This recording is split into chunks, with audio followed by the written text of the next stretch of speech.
Hey folks, welcome back to the Bourbon Bar. Mike Stenhouse with you with another Sten Reacts. But before we get going, I remind you, nothing like your favorite whiskey in a charred oak tumbler. And I'm going to need a couple shots of this today because what I'm reacting to today, I guess you could call nothing short of a hit piece on our center and indirectly on me. But look, this is what we expect from the left. When we disagree on issues, they love to attack the messenger. That's the cancel culture theme. We would rather have a good debate. In this case, you know, this hit piece was published on May 18th. I invited, just so you know, I invited the author of the piece, Frank Carini from EcoRI News. He's their columnist, to come on my In the Dugout show to discuss and debate his article. He declined. They usually do.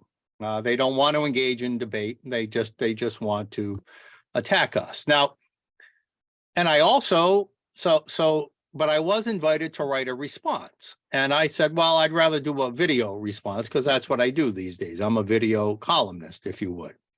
But they said, no, we don't do video, we're print. Well, I'm going to do video. And this response is primarily directed at EcoRI news readers and those of you on the left. Look, we have an honest disagreement on this issue, but we're not the devil.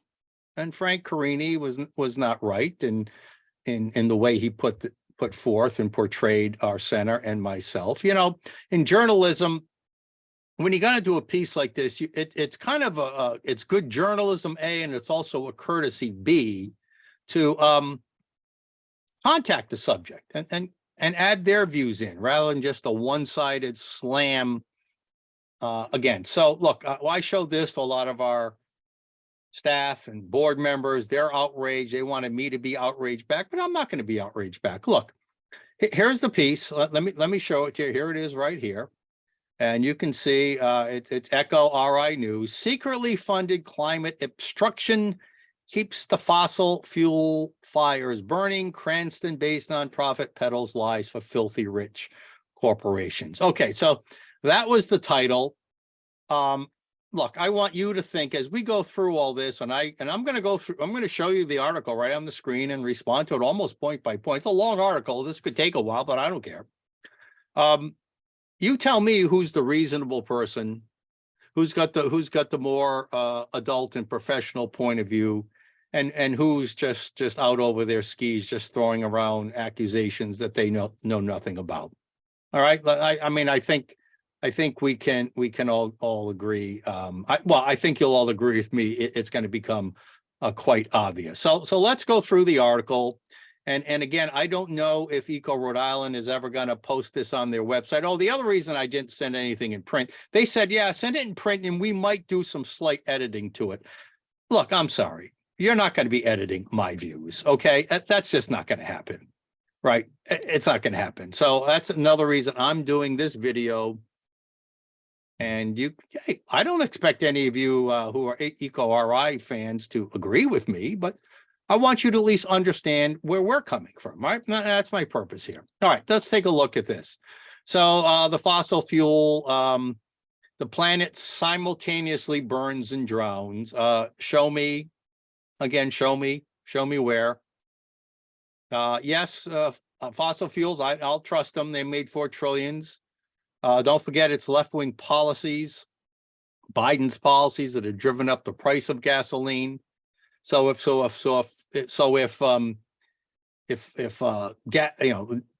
petroleum companies were making 3% on X amount of dollars, and now the price goes up and their revenues are going up that much higher, 3% of a higher number is a higher profit.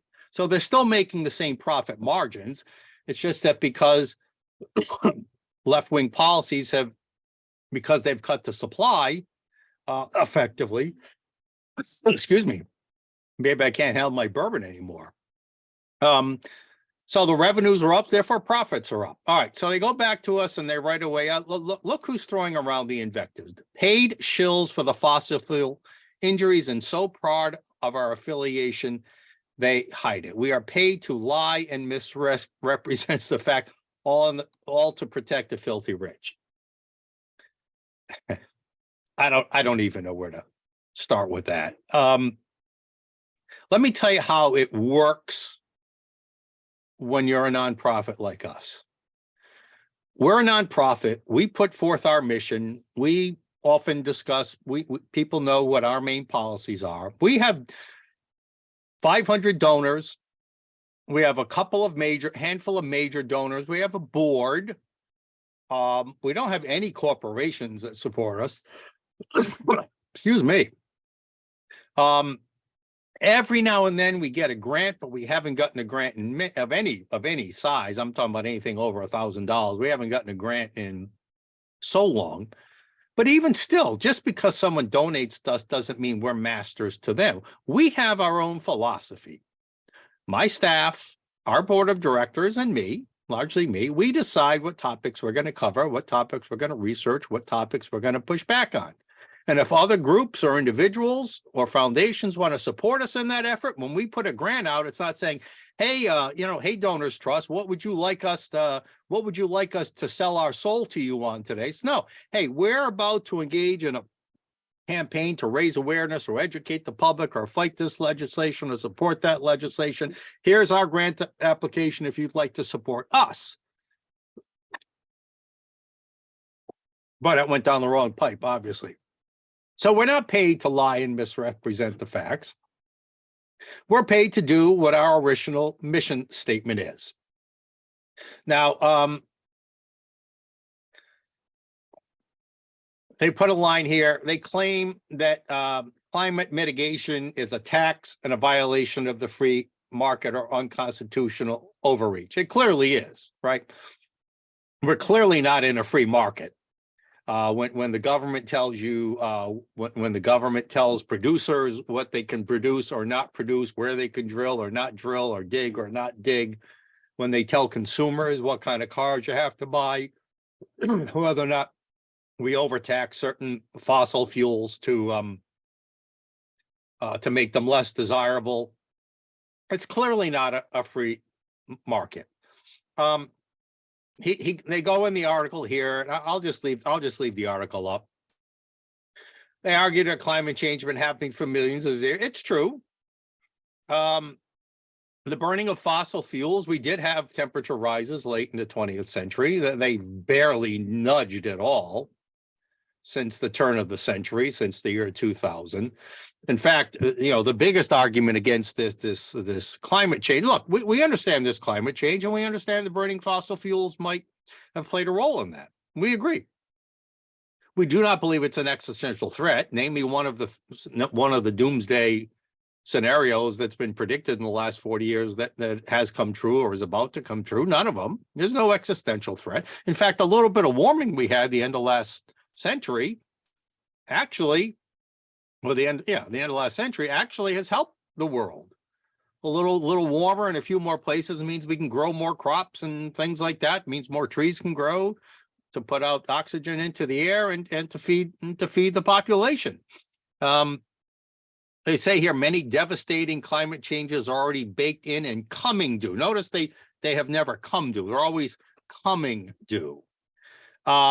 Future generations will pay an enormous price. I don't think future generations will pay a price environmentally. I think they may pay a price economically if we follow the predictions. We don't care about food and water shortages, asthma rates. What a silly statement. Everybody cares about that. And here they go. They talk about us, and here you go. They mention me. With money, at least in part. See, he has no idea. Frank Carini, nobody knows. We never tell people who our donors are.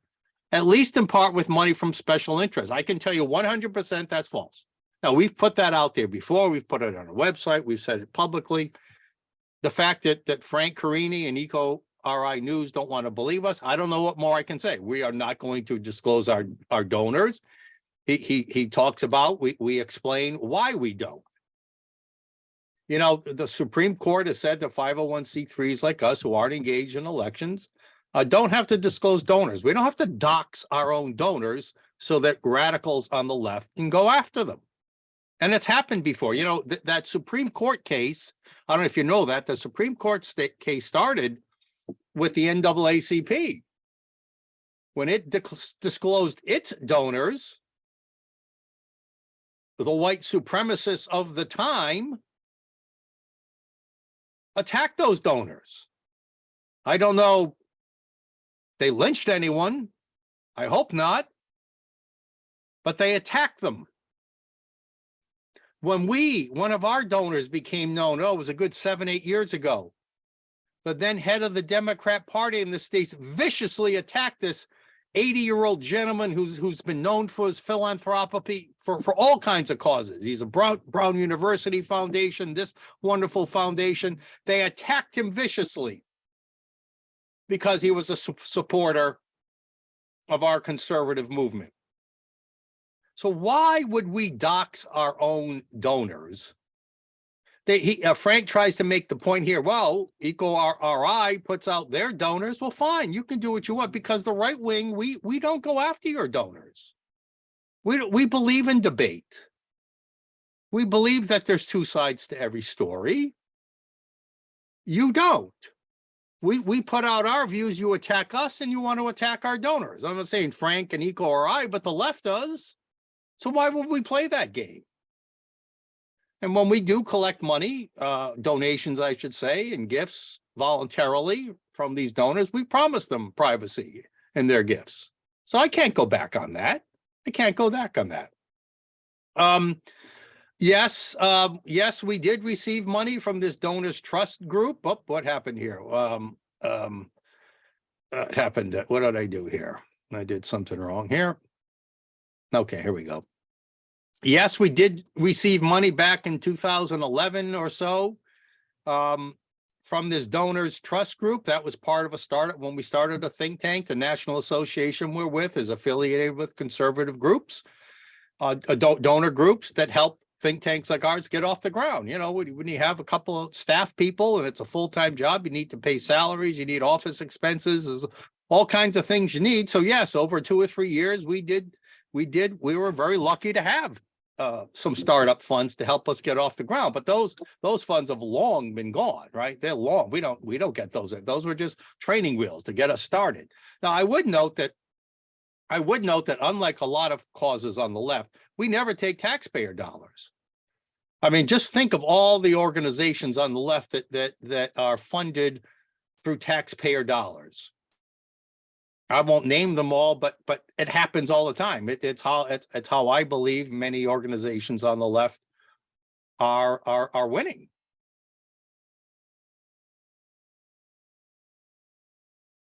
Or being funded.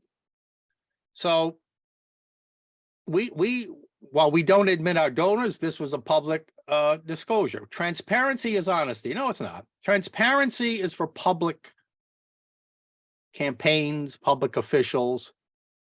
Privacy is for private entities. We're a private entity. We have every right to be private. There is nothing evil. You might disagree and want us to disclose our donors, but there is nothing dishonest about us keeping to our Supreme Court rights. The disinformation network of which we are a member, everything we put out, we believe in our best faith is the honest truth. You might not buy it, you might not agree with it, but we never put out false information knowing it would undermine our complete credibility. Again, they call us boogeyman. Again, who's the reasonable person here and who's not? We are protecting families and jobs. It's something called the cost-benefit ratio, right? When we look at the lack of any negative impacts from climate change, look, there aren't increased storms and tornadoes. That's false. I could show you the data if you wanted from that. In fact, the number of deaths from climate-related events is drastically going down. Yes, a lot of that's technology and whatnot, and civilization growing in more parts of the world, but clearly we're not having an increase in climate disastrous events. It's just not true. So let's go back here. Here we go. And here's all, dried up rivers and wildfire, excessive heat, melting Arctic, and none of this is happening. None of this, I can tell you. You talk about the Arctic and Antarctic ice levels. Yes, you know why? Because in some parts of the Arctic and Antarctic, this iceberg might be melting, or this part of it over there, but over here it's growing. The science is very unclear on that. Yes, there are certain parts of the ice cap that are melting, but there are certain other parts that are growing. So I do not believe in my heart that there's any real problem here. All this other stuff here, dried up rivers. I mean, what is global warming? Is it drought, or is it excessive rains and floods? It can't be both. What is it? So it's just inconsistent. It can't be both. Dark money. Again, this sounds like Sheldon Whitehouse here. We take no money from petroleum companies. Okay, we just don't. We never have. So we're not anybody's shill. We believe that for the minimal impact environmentally, that these, whether it's net zero emissions or whether it's taxes on carbon or whatever it is, for the minimal, if any, potential environmental benefit, that the cost to society, the cost of families, especially the low income families and urban families with higher gasoline prices, higher electricity prices, higher heat your home prices, higher costs of plastics and everything that petroleum products make, that we don't believe that any of those minuscule benefits justify these massive costs to our society, and especially these regressive costs to low income families and populations. We don't take any money from fossil fuel. We have our own principles. This is what you have to understand. Our policy decisions are not based on donations. They're based on what we firmly believe. And ruining our economy, ruining businesses and families' budgets for virtually no environmental gain is just not good policy, we don't believe. So why would we do it? Especially when it's another one of those false narratives on the left. Let's see, I'm going through here.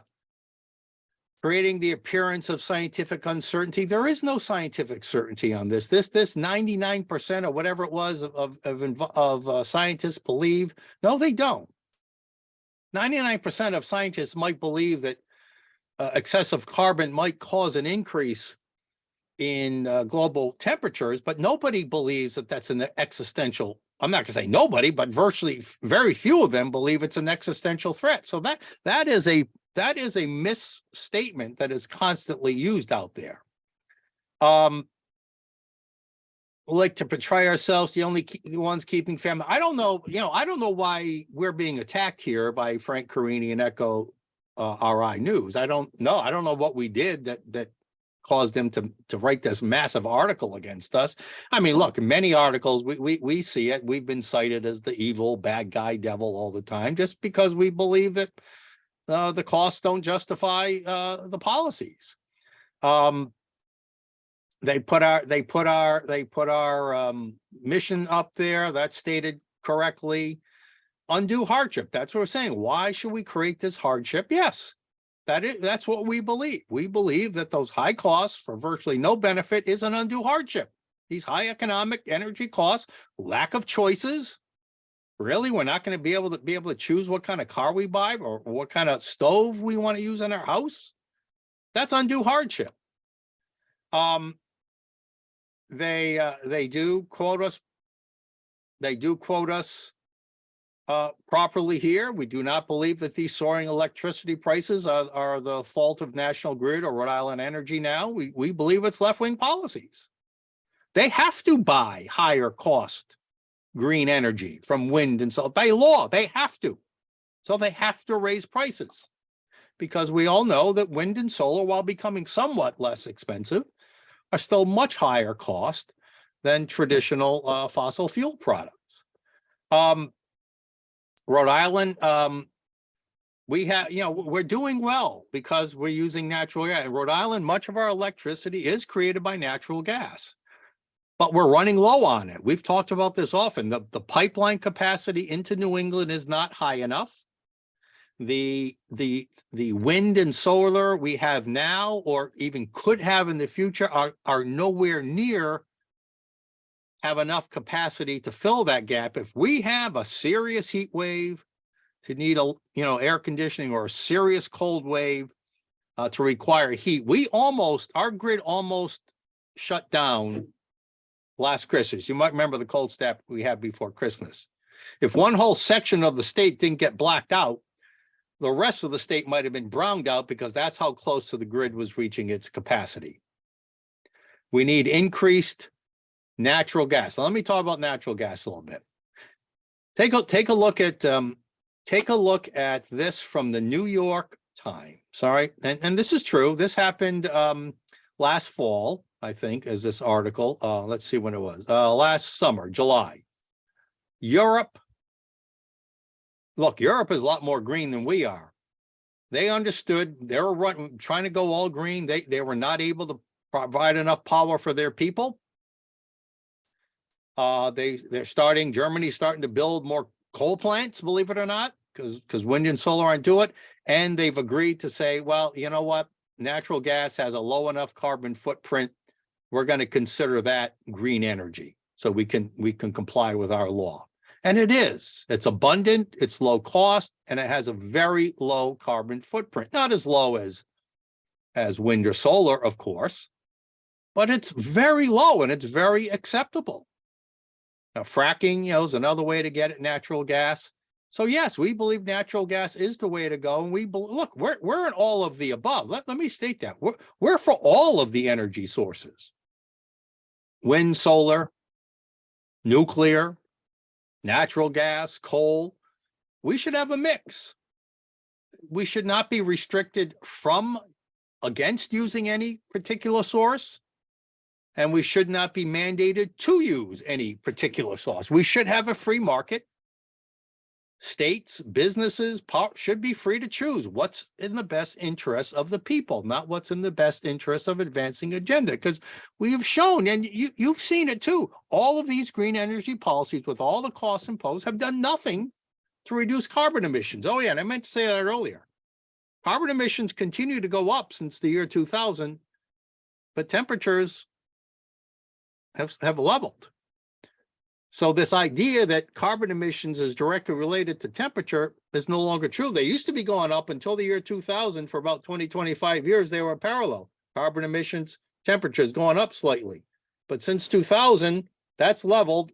Carbon emissions, especially because of what China's doing, building all these coal-powered plants, that connection is now in scientific doubt. Is it really carbon emissions that's causing global warming? And is global warming, to the minimal extent we've had it, really a bad thing? It's an honest question to ask. I don't know the answer to that. All right. Blah,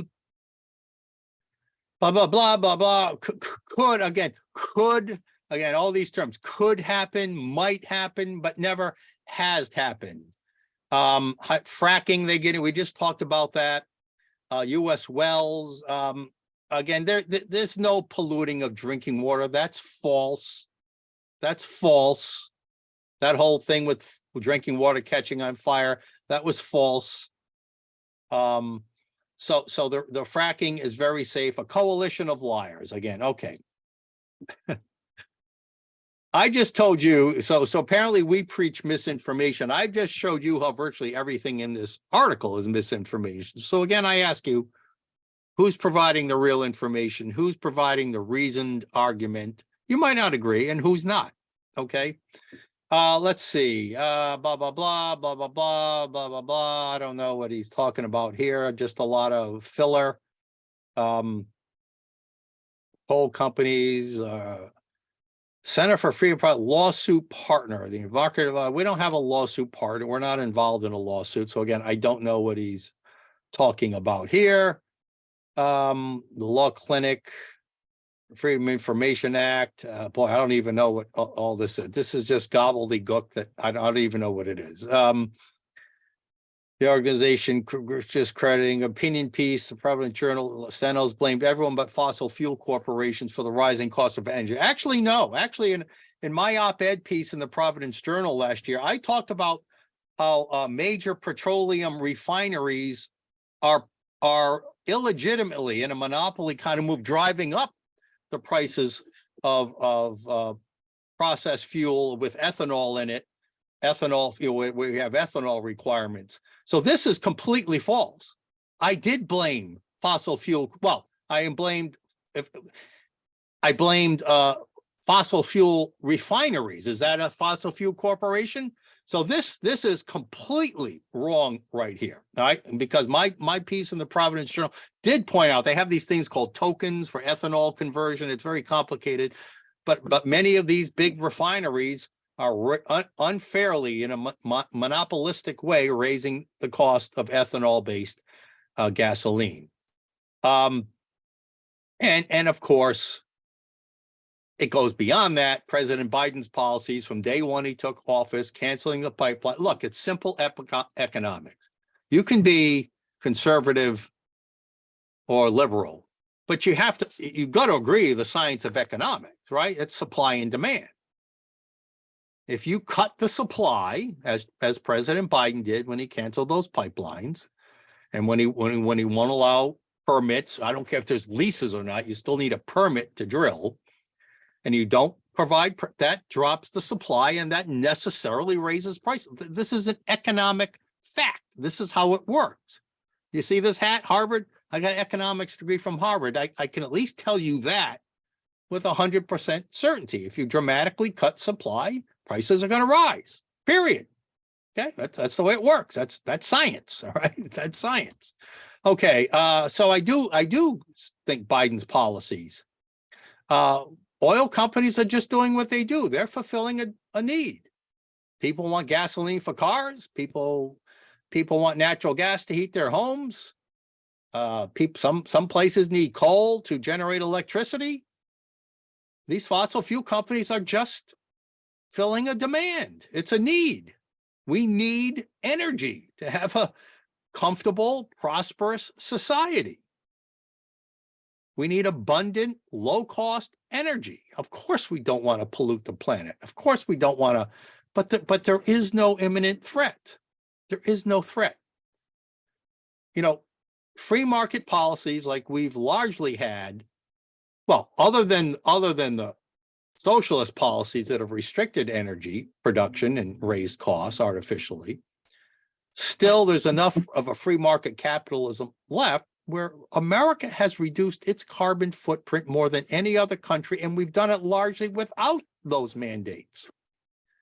Because we innovate, we find ways. We know society wants cleaner burning energy, and they found ways to clean coal and gasoline, to burn coal and gasoline and natural gas in a cleaner way, and to mine it and extract it in a more environmentally friendly manner. You think of the electric vehicles, the batteries. You've seen the stories, the lithium, the nickel, whatever other rare earth components are needed to make solar panels and to make electric vehicle batteries. These are mined in very unenvironmentally friendly ways in Africa and in China and other parts of the world.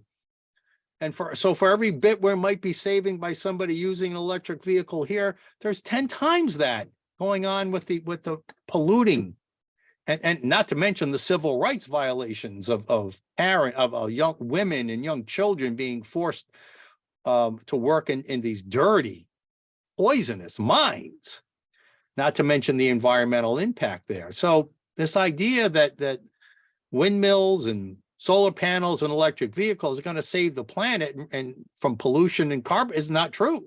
It's just not true. Again, that's another argument. So the oil companies are just fulfilling market demand. Lack of transparency. Again, they're going after that again.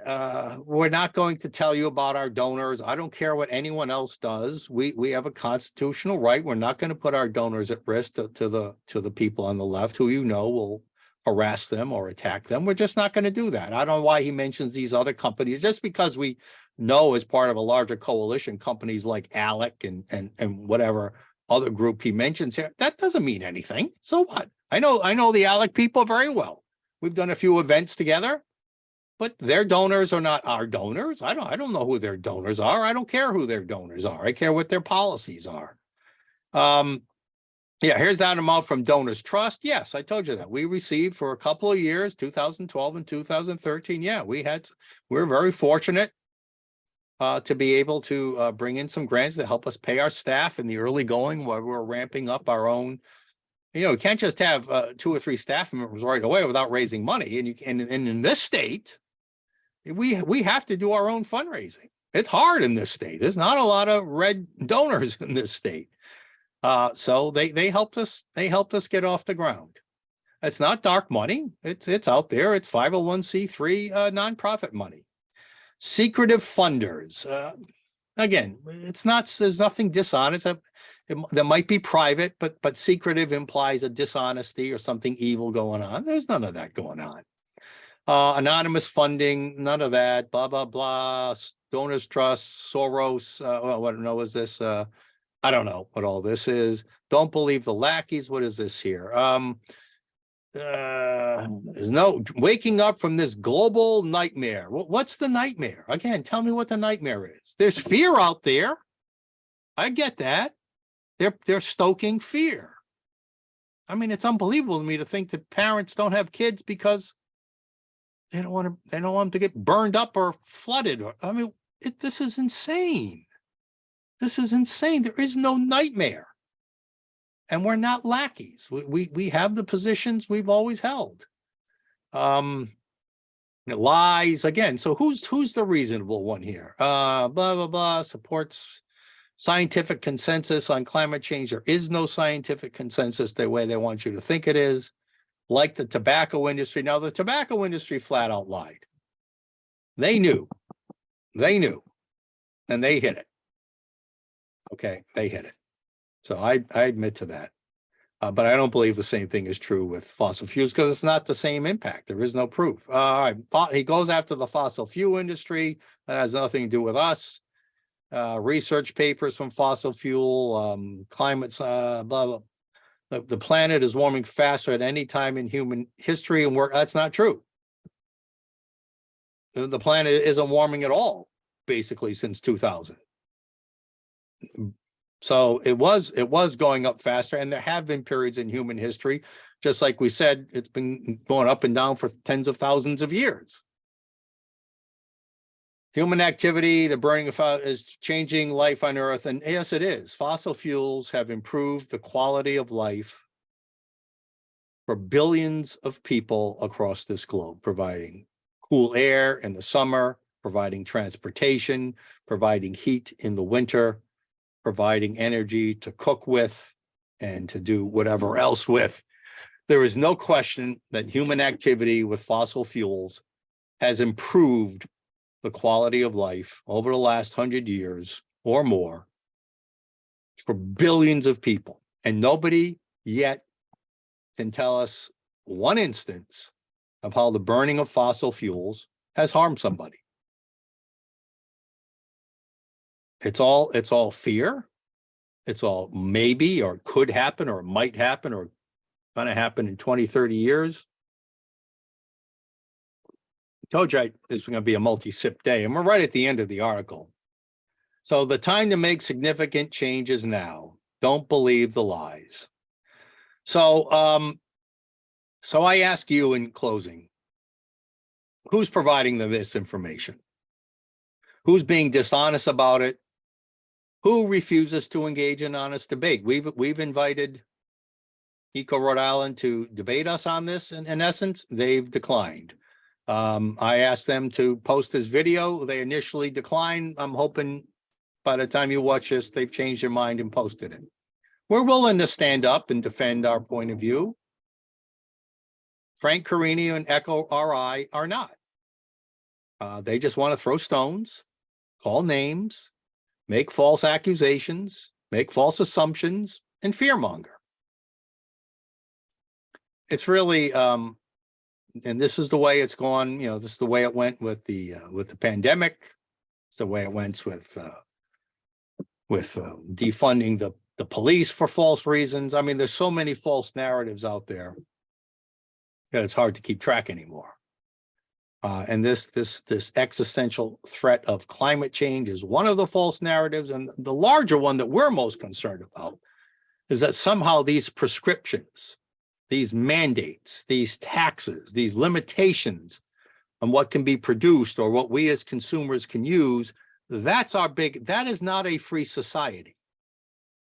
In a free society, based on choices we make, if we decide as a group, as a society, hey, we just want to buy all green products, then you know what? The market will respond, and that's what will be produced.